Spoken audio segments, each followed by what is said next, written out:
Squeezie, vidéaste suivi par 11 millions de personnes, a affirmé que certains de ses collègues profitaient de leur notoriété pour abuser de jeunes fans. Avec plus de 11 millions d'abonnés sur YouTube et 5 millions sur Twitter, Squeezie est l'un des youtubeurs les plus suivis de France. Alors forcément, quand il parle, il y a du monde qui écoute.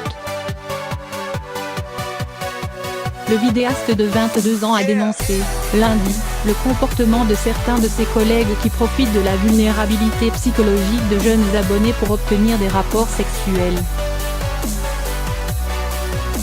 Une déclaration choc qui a été alimentée par les internautes avec le hashtag #BalanceTonYouTuber, visant à faire éclater les pratiques malsaines qui existent dans le milieu très secret de YouTube. Squeezie agite la toile. Tout est parti d'un tweet publié par Squeezie lundi soir. Les youtubeurs, y compris ceux qui crient sur tous les toits qu'ils sont féministes, qui profitent de la vulnérabilité psychologique de jeunes abonnés pour obtenir des rapports sexuels.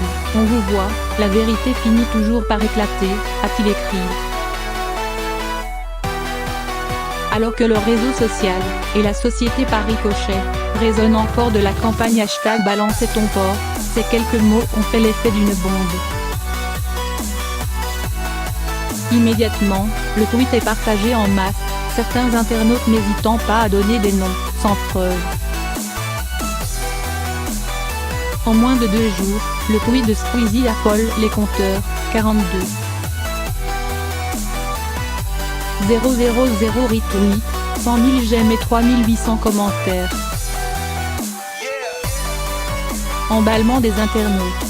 Face à l'emballement des internautes, Squeezie, Lucas Auchard de son vrai nom, précise son intention quelques heures plus tard. Je ne vais pas porter d'accusation précipitée, mais les concernés ne sont pas forcément ceux auxquels vous pensez. Je voulais dans un premier temps mettre un doigt sur ces pratiques et inciter les concernés à vite arrêter.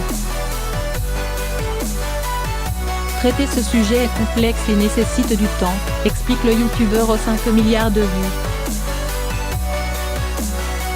Un temps que ne se sont pas accordés les internautes qui ont alimenté la machine avec un nouveau hashtag, #BalanceTonYouTuber. Inspiré de #BalanceTonPorc, on y retrouve beaucoup d'affirmations, de témoignages et même d'accusations, le tout dans la confusion propre à Twitter. Certains se racontent leur expérience de harcèlement avec des youtubeurs anonymes réclamant des photos nues ou les incitant à venir les rencontrer en privé, chez eux ou dans leur loge après des spectacles ou des conventions. D'autres publient carrément des noms de stars du web, dont certaines parmi les plus populaires en France. Le sujet est d'autant plus compliqué qu'il implique souvent des mineurs et des personnalités désormais plus suivies que les chanteurs et les acteurs. Point début d'un mouvement de fond, à l'heure actuelle, aucune accusation n'a été appuyée par des preuves tangibles. Difficile donc de savoir qui était visé par Squeezie. Mais le débat est désormais ouvert. Mashable a ainsi recueilli le témoignage anonyme d'une jeune femme amie avec un youtubeur qu'elle a un jour surpris en train d'avoir une conversation déplacée avec une abonnée de 14 ans, qu'il décrivait lui-même comme Tori33333id. Elle cite également d'autres exemples, sans jamais donner de nom, de vidéastes qui abusent de leurs fans lors de soirées trop arrosées. Le site rappelle qu'à l'étranger, le phénomène n'est pas nouveau. En Belgique et aux États-Unis, des youtubeurs ont été ciblés, voire condamnés, pour des faits similaires. La France ne fait peut-être que découvrir le phénomène.